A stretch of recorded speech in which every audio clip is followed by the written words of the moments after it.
So I'm really here to talk to you about the future of health and technology. I had planned this really great intro, but then a funny thing happened on my way to Chicago. For those of you who don't know, that's the US Surgeon General. I met him on Tuesday, which was amazing for a public health nerd like me to meet America's doctor and the head of the public health service in this country. You know, I just came from the Health 2.0 conference in California, which is an annual gathering of over 2,000 innovators in this space. So the Surgeon General graced us with his amazing insight and gave a few different challenges to the tech industry. 3 specifically. 1, challenge the tech industry to help people make healthier choices about their health. 2, eliminate healthcare disparities. And 3, what he called making healthcare a team sport. So really having people get their family and friends involved and keeping them healthy. Those 3 challenges align pretty well with what I'm going to talk about today, specifically the role of technology in addressing healthcare disparities. You know, he gave me a few pointers on my talk. I came up and told him that I was coming to Chicago, and I was like, what's one thing I should say? So, you know, I can kind of, neither confirm nor deny that his advice is in here, but, just keep that in mind. And so I wanted to share a few visuals to illustrate when I say health disparities, what does that really mean? So I'm a Black woman, obviously. There are a fair amount of Black women in this country. But when we say healthcare disparities, what I'm referring to is you look at these calendar years right here. On average, Black women are expected to live 3 years less than white women. And then when we look at kind of healthcare statistics, for every 100,000 Black women, we have an excess of 97 deaths for every 100,000, like also white women, if you were to compare the two. So Black men, the disparities actually grow even more. They're expected to live about 3.5 years less than white men, and they're in excess of like 211 deaths among Black men. You might wonder, what's actually contributing to this, at least when we're talking about African Americans in this country? African Americans have the highest death rates due to heart disease and stroke. I can say this is even personally relevant for me. My paternal grandfather, who I never met, actually died of his first and only stroke. A lot of that is due to both, obviously, lifestyle choices, but also just the stress of being Black in America. So, in addition to a number of other factors, there's also a number of these statistics where you kind of see this unexpected, unexplained gap in outcomes that you wouldn't otherwise expect to see. So, among African Americans, the infant mortality rate, so these are babies, about twice as high among African Americans compared to white, pretty much like major like white and Asian American people in the States. So in large part, these deaths are completely avoidable, which makes this even more tragic with increased access to care as well as the lifestyle changes that I mentioned. These are not just in African Americans. These are Hispanics. This is the ADA logo. I thought would be handy because we're talking about diabetes in Hispanics. Hispanics have probably one of the largest prevalences of diabetes today, and that's expected to basically explode in the future. About 15 excess deaths, and then also if you were kind of to aggregate the number of years lost of life before the age of 75, about 22 years lost to just diabetes alone. And so as I said, the number of Hispanic Americans living with diabetes is expected to more than double by 2025, so in 10 years. So what's really causing, this number of avoidable deaths, healthy lives lost, and then also just poor, health in general? This is really the emergence of problems that can't be cured by doctors. Doctors have historically, of course, been the scientists, the creators, the people that provide you the cure. They're considered heroes, and for good reason. But doctors can't fix this. Our population is really changing. So as you can see from the graph on the left, both Blacks and Latinos are expected to grow dramatically, and this applies to other racial and ethnic groups as well. So right now, of course, we refer to these groups as minorities. This will be a misnomer by 2040 officially. The United States is becoming a majority minority country. This year marked the first where white babies were outnumbered by minority babies. So the kind of inflection point is already here. Hawaii, California, New Mexico, and Texas are already majority-minority states. So why do these population trends matter when we talk about health? Obviously, there's a very tall graph on the left we used to die a lot more, and usually die largely of infectious diseases like tuberculosis, pneumonia, the flu. The flu is actually still killing people today, but obviously not at the same amount as you see here in 1900. But really now, when you look at 2010, we've gotten really good at addressing all of these infectious diseases. We have vaccines, we've got antibiotics, like we've cleaned up the water supply. We've been amazingly successful. So much so that a small but growing percentage of people in this country think that we can forego vaccines because they've forgotten what it was like. So our healthcare needs are different today than they were back in 1900. Today, the predominant causes of death are, rather than infectious diseases, they are chronic diseases. So heart disease, diabetes, and increasingly even cancer is starting to be considered more of a chronic disease. So those same conditions that I talked about disproportionately affect the minority populations. They lead to higher rates of the early avoidable death that I just told you about, as well as poor health throughout their lives. These are the same minority populations which are going to be the majority in a generation. And they're also the same populations currently underserved by our healthcare system. Dr. Mary Bassett, who is the New York City Health Commissioner, she recently wrote an op-ed in the New England Journal of Medicine about the need to address these health disparities directly. And in it she wrote, "These common medical conditions take lives slowly and quietly, but just as unfairly." In 1900, obviously, there's a lot of people dying of some pretty messy things. You think of the Thomas Hobbes quote that life was nasty, brutish, and short. But that quote still applies for many communities of color today. The cures for chronic diseases aren't showing up in doctor's office. You can't really just take a pill and make them go away as easily in a 5-day or 10-day course like with antibiotics. The average American spends less than 1% of their entire year in the doctor's office. The decisions that you're making and that these communities of color are making that are either going to keep them healthy or at least help them manage their health are being done without the supervision of a physician because they're everyday decisions. Unless we change something soon, this is going to be a pretty terrible situation. Now that I've brought everyone down, I want to talk about what we can do about it. What does the Surgeon General, may or may not recommend that we can do to avoid this? How can we really shift from a focus on just thinking about cures and just solving problems that sit in front of us, and then put the care back in healthcare? So I want to talk to you about what I'm calling everyday heroes. They're not wearing lab coats, and they're probably not looking as great in spandex as we would hope. They're people who are working multiple part-time jobs to support their family, people who don't speak English as a first language, the same folks who've been in the streets for the last year chanting "I can't breathe," protesting police brutality. And the same people that are protesting Donald Trump when he talks about kicking 12 million people out of the country. If we're going to put the care back in healthcare, we need to reimagine the healthcare system and redesign it for future heroes. This is my niece, Olivia. She's now 2 months old. I love her. I call her Squish or Mini-Me.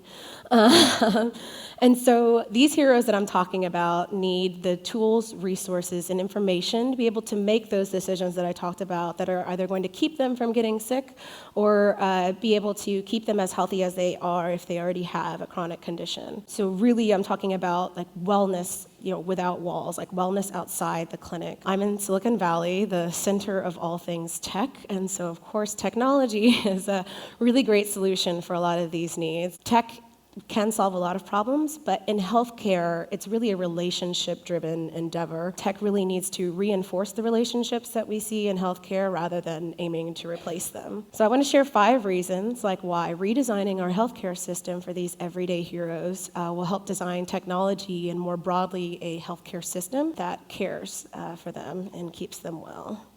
And just to help illustrate this, I really like Pixar movies, especially because I was going with the heroes theme, and a lot of those movies feature kind of unconventional heroes. Starting with the origin story. Every hero has an origin story. It tells where they came from, the troubles they encountered in the beginning, how they see themselves in the world, and what defines their place in it. So in healthcare, what we call the origin story are the social determinants of health.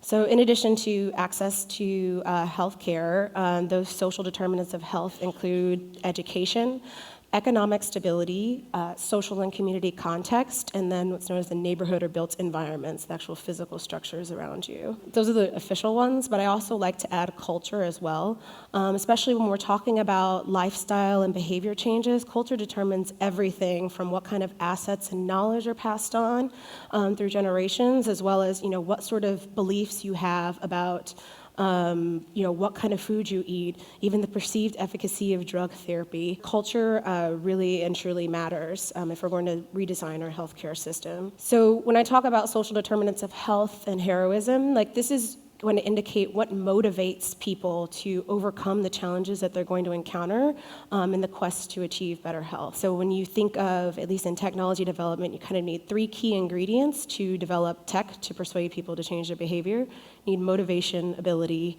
and a trigger. So I'll be talking about those throughout. So motivation is the first piece that you're getting out of the social determinants of health.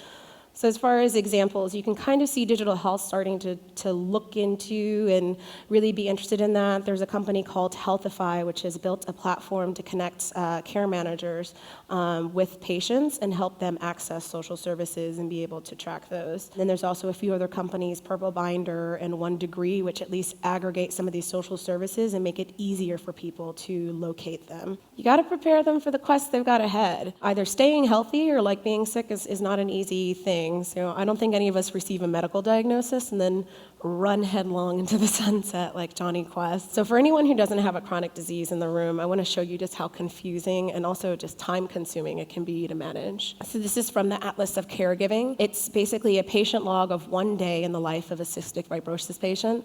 So you can see, obviously, the drugs that she's on and then the therapies and a lot of other things that she needs to take care of throughout the day. This is just 1 day for her. This doesn't count, just normal things, being able to spend time with your family, work, do laundry. All of those kind of activities of daily living are left outside of this. This is just strictly related to her health.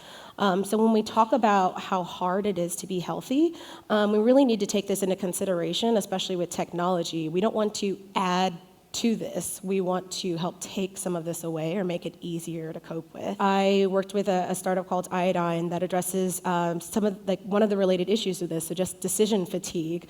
I don't know if any of you read the article that was written about Obama, I believe in Vanity Fair some years ago, where he says he wears the same suit every day just so he can have to make fewer decisions through the day because he wants to save that willpower for when he really needs it. So something like decision fatigue is a real issue when we talk about healthcare. Iodine really helps support people when they're making choices about what drug therapy they're taking. So whether it's when they're starting treatment or they need to switch, aggregating patient-generated data and helping people see that if I'm a 45-year-old man and I have depression, what drugs have worked for other 45-year-old men who also have depression? And then being able to account for things like the perceived utility of the drug, the burden of side effects, or even just how much of a hassle a particular drug can be. For the healthcare system, you need to be able to gather data insights and then be able to provide those to patients in a way that you can kind of give them a sense of what's ahead. Healthcare data, it's a big conversation within the industry now, especially as people move to electronic health records. It used to be a lot of paper files, old faxes, and then patient journals with scribbled notes. And so now we have things like sensors. We have the Internet of Things, so all these internet-enabled devices that allow a collection of data. But it's still not quite in a way where it's not more work for the patient to have to deal with, and it's not more work for the patient to have to either take with their doctor or be able to actually make decisions from. So I worked with the United Nations Millennium Villages Project, and a lot of the problems with data is not just that you're collecting it, but that you're collecting good data. And so this was one of the problems that we had when we started.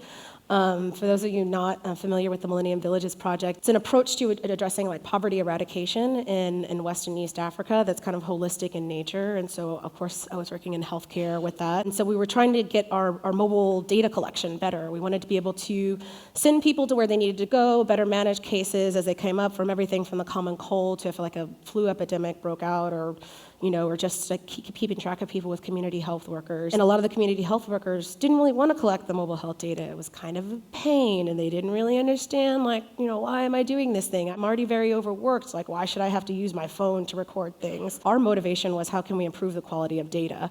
And we did that through showing them, well, if we can improve the quality of data, we can also help with your scheduling so you can stop being overworked. So in that sense, it's really just looking for alignment. But when thinking about data in healthcare, it's not just about getting more data, it's about getting good data. It's about getting actionable data. You gotta anticipate your obstacles. So I worked at an HIV clinic in Argentina in 2008, and when I arrived, I planned to develop this nutrition education program, and then the city health commissioner came along and said, actually, I kind of want to close the clinic, which was daunting for a lot of reasons. I kind of felt like this. Here I am in Argentina, all these patients are panicking. It was the only HIV clinic in the entire province. I ended up helping them lead a media campaign to really pressure the city leadership to keep the clinic open, and it worked, which is fantastic. And we were left kind of thinking at the end, well, what do we do? What are we going to do in the future? He's still the city health commissioner.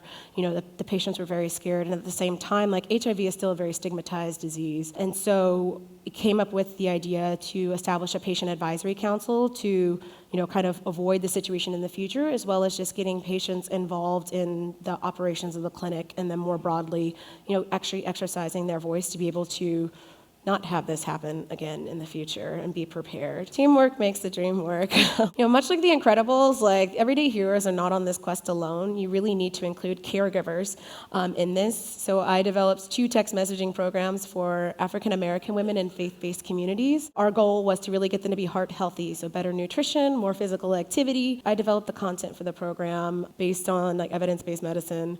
But really the program would not have been as successful without the caregiver role of the health ministers within the churches. They drove the recruitment, they fostered engagement, they helped host the physical activity classes, which ultimately got people more physically active. And so it's just a lesson learned that in healthcare, without the necessary support from caregivers and then some of the tools that I've talked about before, and then culture, our everyday heroes won't have the ability to be successful. You want to ask who's missing from our healthcare system right now, especially in tech. A lot of the development now is being really driven by doctors, and as I said before, these are problems that doctors aren't necessarily great at solving. There's over 165,000 health and wellness apps in the Apple App Store alone. And so, digital health is here to stay. We don't need to include doctors. We really need to look at nurses. They're the coach. They're the support. They're the most trusted profession in the United States for the last 10 years. I told my mom I was going to give a shout out to nurses, and she got really excited because she is a nurse. So, providing nurses with a seat at the table is going to ensure that our technology actually is going to put the care back in healthcare. Believe in win-win situations. I don't know how much you guys know about the industry, but healthcare is ridiculously expensive, even if you haven't had a personal experience with this, but I'm sure everyone has. It's a $3.1 trillion business. The shocker is about a third of that is waste. So $1 trillion just kind of disappears every year, and it's actually growing. I think at last count it was about 18% of our GDP, and it's expected to get to about 20%, and that's even with a slow in the spending rate. A lot of that has been driven by kind of competing objectives and incentives, a lot of people just trying to get what they can get in the system and not really trying to look out for who needs to be looked out for, which are the everyday heroes I talked about. So if any of you guys have seen Monsters, Inc., the whole factory is usually powered by children's screams, but by the end, they actually realize that laughter is a better source of energy. This is a classic win-win situation. The kids are happy, they're no longer worried about monsters under the bed, and they've got power to, power, I think it's Monster City. Designing a healthcare system that allows room for everyday heroes really is looking for win-win situations. So I also designed content for a text messaging intervention called Stress Less About Sex that was based in San Francisco. I worked with a free clinic there that was starting to implement family planning services for teens. It was in the neighborhood in San Francisco which had the highest rate of teenage pregnancy, so obviously a very high need for those services. And so one of the highlights for me for the program was reading a blog by one of the girls who was going through the program. And she wrote about her first visit to the clinic and getting family planning services. And the beginning was pretty, what you would expect. But at the end, she says, the visit was a wild success. I went home with birth control and a year's worth of condoms. Highly recommend it. like basically the biggest seal of approval from a teenager I've ever seen on almost anything.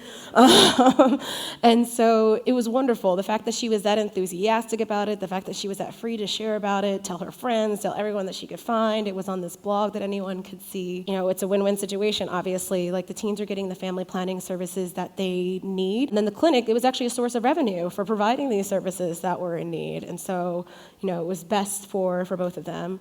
So when we're looking at digital health companies, there's one called Benestream, which I don't know if you guys are familiar with, but they have also found a win-win situation. With Medicaid expansion, there's a lot of people who don't realize that they're actually eligible for Medicaid, especially low-income workers. So large employers and kind of unions pay them a set price, and then they help enroll eligible employees in Medicaid to ensure that they have health insurance. The employer wins because they're at least providing an employee benefit that's going to reduce absenteeism and increase productivity, and then obviously the employees are getting health insurance. What can you do today to design a healthcare system for everyday heroes? So I talked about, having the motivation and then the ability, and so the last ingredient for positive behavior change is the trigger or cue. You need to have something that prompts the call to action. So here's your call to action. Invest in heroism. Then you can invest in people or invest in the products. So trying to encourage more minorities to innovate in healthcare. And then also investing in developing products that cater to the needs of these everyday heroes. Most of the digital health that I saw at the conference and in general kind of caters to the same sort of consumer, the worried well. So someone who's doing pretty well for themselves and it's just oh, can I get a little bit healthier? Can I run a marathon next year instead of a half? Or people who are pretty well off, who are pretty well taken care of. I don't know if you guys know about the Pareto principle, but the kind of 80-20 principle. So if 20% of the patients drive 80% of the healthcare costs, that kind of thing. So if you can address the 20% of the sickest patients, your product's probably going to have a really amazing ROI, and you get to have a positive impact on the world. And just to put some dollars on this, African Americans represent $1.1 trillion in buying power in this country, and Latinos represent $1.5 to $1.7 trillion. And a lot of that is spent on healthcare, and a lot of it's spent out of pocket. So there's definitely both a market there as well as the positive impact. So I'm sure that many of you have heard the phrase that demographics are destiny. It's a huge opportunity to build very successful businesses as well as have a dramatically amazing impact on health and the healthcare system. And I'd love to talk to you if you're up for the challenge.